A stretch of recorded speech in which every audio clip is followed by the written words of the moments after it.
विद्या क्यों नष्ट हुई? 18वीं कहानी बेताल पच्चीसी।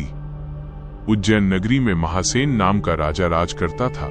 उसके राज्य में वासुदेव शर्मा नाम का एक ब्राह्मण रहता था, जिसके गुणाकर नाम का बेटा था। गुणाकर बड़ा जुआरी था।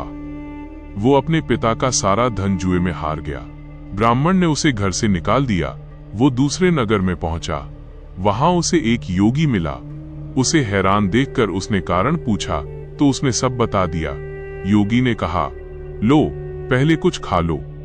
गुणाकर ने जवाब दिया, मैं ब्राह्मण का बेटा हूं, आपकी भिक्षा कैसे खा सकता हूं? इतना सुनकर योगी ने सिद्धि को याद किया।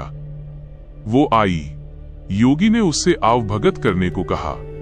सिद्धि ने एक सोने का महल बनवाया और गुणाकार उसमें रात को अच्छी तरह से रहा। सवेरे उठते ही उसने देखा कि महल आदि कुछ भी नहीं है।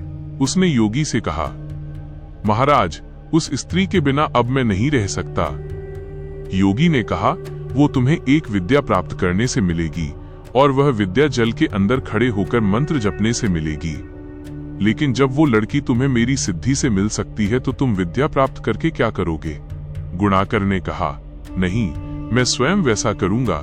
योगी बोला, कहीं ऐसा न हो कि तुम विद्या प्राप्त न कर पाओ और मेरी सिद्धि भी नष्ट हो जाए।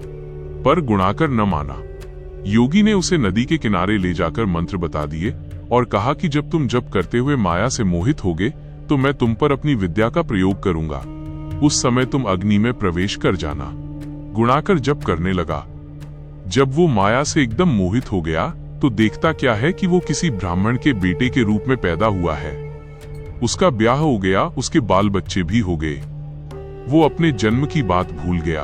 तभी योगी ने अपनी विद्या का प्रयोग किया। गुणाकर माया रहित होकर अग्नि में प्रवेश करने को तैयार हुआ। उसी समय उसने देखा कि उसे मरता देख उसके माँ बाप और दूसरे लोग रो रहे हैं और उसे आग में जाने से रोक रहे हैं। गुणाकार ने सोचा कि मेरे मरने पर ये सब भी मर जाएंगे और पता नहीं कि योगी की बात सच हो या न हो। इस तरह सोचता हुआ वो आग में घुसा तो आग ठंडी हो गई और माया भी शांत हो गई। गुणाकर चकित होकर योगी के पास आया और उसे सारा हाल बता दिया। योगी ने कहा, मालूम होता है कि तुम्हारे करने में कोई कसर रह गई। योगी ने स्वयं सिद्धि की याद की, पर वो नहीं आई। इस तरह योगी और गुणाकर दोनों की विद्या नष्ट हो गई। इतनी कथा कहकर बेताल ने पूछा, राजन, ये बताओ कि दोनों की विद्या क्यों नष्ट हो गई? राजा बोला, इसका जवाब साफ है। निर्मल और शुद्ध संकल्प करने से ही सिद्धि प्राप्त होती है। गुणाकर के दिल में शंका हुई कि पता नहीं योगी की बात सच होगी या नहीं। योगी की विद्या इसलिए नष्ट हुई कि उसने अपात्र को विद्या दी।